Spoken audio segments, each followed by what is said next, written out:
Il y a pas longtemps, je t'ai fait une vidéo sur comment avoir des pecs énormes en choisissant les meilleurs exos. Si tu l'as pas vu, je te la mets juste en haut. Tu peux cliquer dessus et la regarder ou tu peux la regarder à la fin comme tu veux. Aujourd'hui, on s'attaque au dos. Quels sont, selon moi, les meilleurs exos pour développer un dos énorme, un dos de tortank, un dos en V, t'appelles ça comme tu veux. Si jamais tu as la moindre question sur tes séances, ton programme, n'hésite pas à venir sur Instagram. On pourra discuter ensemble et voir si on peut trouver une solution pour peut-être bosser ensemble. Ok, on commence directement. Donc c'est sous forme de tier list. La case danger, je pense pas la mettre, je l'ai mise pour les pecs, mais je pense pas qu'il y ait d'exos vraiment dangereux pour le dos. De toute façon, là, il n'y a pas une grosse panoplie, c'est des exos classiques. Je vais juste te donner mon avis dessus et si jamais j'ai d'autres informations, je te les donnerai. Ok, on commence directement avec les tractions. Pour moi, je mets dans. En fait, la case obligatoire, là, j'ai envie de limite de l'enlever aussi parce qu'il n'y a pas d'exo obligatoire. Bon, on va pas mettre d'obligatoire, on va mettre incroyable. Ok, parce qu'en vrai, le dos, on va dire, il y a beaucoup plus de possibilités. Donc pour moi, traction exo qui est incroyable, des super bons ressentis, c'est très naturel. C'est exactement le même mouvement que le tirage vertical classique que je vais mettre dans bon. En vrai, là, ça va vraiment dépendre de toi. Ça veut dire que déjà, si tu es très très lourd, les tractions, ça va pas être forcément fait pour toi parce que tu vas pas réussir à soulever ton poids. Donc soit deux solutions maintenant que ton poids baisse et que tu prennes en force, soit tu fais des tractions assistées avec une machine. En gros, tu as un plateau en dessous, tu peux régler le poids et on va dire ça t'enlève quelques kilos que tu as en fonction de ce que tu mets. Ou alors tu fais du tirage vertical à la poulie où là, tu vas du coup pouvoir directement ajuster le poids que tu veux porter et ça va travailler à peu près les mêmes muscles du dos puisque c'est le même mouvement. C'est juste que les tractions, je trouve ça un peu plus naturel et c'est un exo un peu plus polyarticulaire qui va travailler un peu plus de partie du dos. On passe ensuite au rowing qui pour moi est aussi incroyable, surtout le rowing buste penché. Je le trouve incroyable. Il y a vraiment des bons ressentis au niveau des trapèzes moyens, trapèzes inférieurs. Au niveau des rhomboïdes, c'est top. Donc je te conseille de le mettre. Maintenant, tout type de rowing, déjà le rowing obligatoire dans une séance pour moi. Maintenant, le rowing, c'est pas forcément cet exo-là. Ça peut être du rowing à la machine, ça peut être du rowing bûcheron aux haltères quand tu es sur un banc. Ça peut être du rowing T-bar, c'est-à-dire quand tu as juste la barre, tu te mets au-dessus de la barre et tu tires. Ça peut être toute forme de rowing, mais en gros, il faut au moins que tu aies un exo où tu as les coudes vraiment ouverts et où tu viens rétracter ton omoplate, tu viens vraiment tirer en arrière pour justement recruter ces muscles-là. Pour moi, c'est obligatoire. Ensuite, le tirage horizontal à la poulie, prise serrée. Je vais le mettre dans pourquoi pas. Non, c'est prise, j'arrive pas à voir. C'est prise serrée. Prise serrée, j'ai envie de dire pourquoi pas. Et en vrai, il est pas mauvais non plus. Juste, je pense qu'il y en a des meilleurs. Mais le dos, en fait, il y a tellement d'exos pour un même muscle que c'est vraiment par rapport à toi. Il en existe plein, à toi de voir. Et en vrai, je connais pas d'exos dos qui sont mauvais. C'est vraiment juste à toi de voir les ressentis que tu as. Pour moi, maintenant, pourquoi pas, franchement, il est vraiment top cet exo. Ça te permet de travailler vraiment le grand dorsal, donc cette partie sur les côtés du dos. Vraiment de construire un dos large, un dos en V. Et plus tu vas ouvrir les coudes, plus tu vas travailler les muscles un peu plus en haut du dos, donc tout ce qui est trapèze, rhomboïde, et tu vas plutôt travailler l'épaisseur du dos.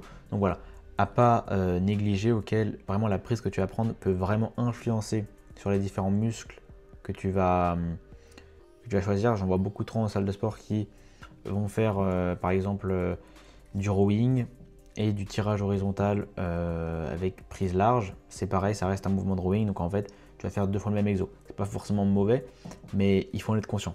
Voilà. Il faut pas penser que tu vas travailler des muscles différents, tu vas travailler les mêmes muscles. Donc si jamais tu t'es déjà défoncé au rowing, pas besoin d'en remettre. Mais bon, là c'était prise serrée, mais au moins je te le dis aussi pour la prise large.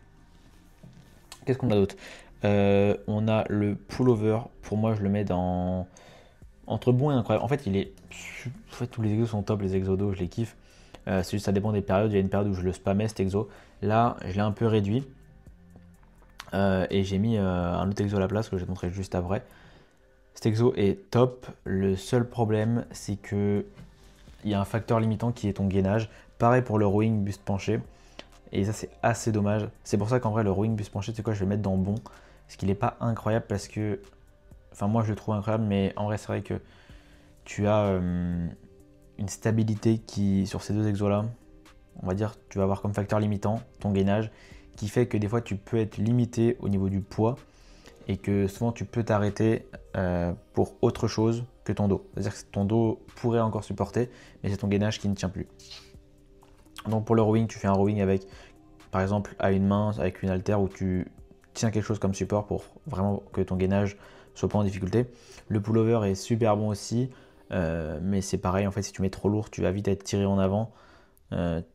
Tu vas avoir, en fait, même si tu fais contrepoids, ça va vite être très limité. Voilà. Moi, ce que je remplacerai le pullover, c'est le tirage vertical en unilatéral sur un banc. Cet exo, il est masterclass. Je le fais pas tout le temps parce que en vrai, à chaque fois, j'ai la flemme de bouger les bancs de la poulie, sachant que moi, dans ma salle, c'est pas à côté.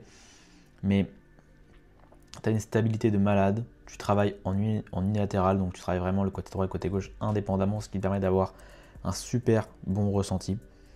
Et c'est vraiment, je pense, le meilleur exo, l'exo que je préfère avec les tractions. Donc ouais, il est vraiment top cet exo. Maintenant c'est vrai qu'il faut orner le banc, c'est un travail en unilatéral, donc en général c'est un peu plus long. Donc il est un peu plus chiant, j'avoue, à mettre en place, mais quand tu es déterminé, quand tu as le temps et quand tu le fais, c'est juste incroyable. Je crois que la tier list me propose plus d'autres exodos. J'en vois pas. Mais en vrai, pour moi là on a les principaux exos, on a les exos que je mets dans mes séances. Mais dis-toi, mes séances sont constituées de traction, tirage vertical en unilatéral, de rowing. Maintenant, en fait, tu pourras pas mettre tous les exos parce que tu as plein de machines différentes. Par exemple, le tirage vertical, je sais que tu peux le faire à la poulie. Le tirage, je parle en unilatéral, je sais que dans certaines salles, je sais qu'à Honor tu l'as et dans d'autres salles, tu as carrément la machine et ça c'est incroyable. Si tu l'as, je te conseille vraiment de le faire, c'est juste masterclass. Voilà, le tirage vertical à la barre, c'est vraiment du classique de classique. Il est bon. Maintenant, je pense qu'il n'y a rien de mieux que les tractions. Les tractions, si jamais en plus tu as du mal, tu peux te lester. C'est sûr, c'est peut-être un peu plus chiant, donc à toi de voir ce que tu préfères. Ouais. Et après, pour le rowing, tu as plein de machines. Tu peux le faire à la poulie en prise large. Tu peux le faire avec une barre, rowing plus penché, le T-bar, avec des haltères. Tu peux le faire même, il y a des machines, guidées, il y a des machines, si tu mets le poids, il y a plein de machines pour le rowing. Donc à toi de voir celui que tu préfères. Mais voilà, en gros ce qu'il faut que tu retiennes, c'est que tu as trois types de mouvements qui sont très importants. C'est les mouvements où tu vas tirer avec les coudes plus vers l'extérieur et tu vas vraiment ramener en arrière pour travailler tous les muscles plus en haut du dos, trapèze moyen, trapèze inférieur, rhomboïde, je sais plus quoi d'autre, mais vraiment travailler cette épaisseur du dos. Ok, vraiment, il faut rétracter tes omoplates vers l'arrière. Les mouvements où tu vas rapprocher ton coude comme ça, donc c'est typiquement du pullover, du tirage horizontal, prise serrée, du tirage vertical en unilatéral avec la poulie quand même qui est assez face à toi, c'est à dire que comme ça, ouais, c'est à peu près pareil en fait. Et après tu as tous les mouvements comme les tractions, le tirage vertical avec la barre où tu vas vraiment, alors on ne voit pas, avec vraiment comme ça, ok, où tes coudes vont faire ce mouvement là, ok, c'est-à-dire que tu as ce mouvement là pour travailler le grand dorsal et tu as aussi ce mouvement là, le grand dorsal il a deux fonctions. Et donc c'est important de le travailler dans son entièreté. Bon là j'ai très vulgarisé, dans général dans les vidéos de tier list je vulgarise énormément. Le but c'est que tu comprennes simplement pour que ce soit plus facile pour toi de le mettre dans la tête. Ok, j'aime pas les. Enfin, je trouve qu'il y a différents moments pour parler vraiment purement avec des bons termes. Là le but c'est de te vulgariser pour que tu comprennes un maximum de choses et que tu puisses déjà te faire des séances qui sont potables. Si jamais tu veux plus d'informations, n'hésite pas à poser déjà tes questions en commentaire, n'hésite pas aussi à mettre un like. Comme je te dis, viens me voir sur Instagram pour qu'on puisse discuter ensemble. Si jamais tu es encore plus pressé, si tu veux réserver un appel avec moi dans la description, tu as mon calendrier. Tu prends une date et un horaire qui te convient. C'est un appel qui est gratuit. Il faut juste être majeur. On discutera ensemble de tes séances, de ta diète, de tes objectifs, de tes difficultés. Voir si je peux t'aider, si je peux te passer juste des conseils, si je peux te proposer une solution personnalisée ou pas. Voilà. En tout cas, n'hésite pas, c'est un appel chill pour discuter. Donc je te laisse le réserver si on a besoin.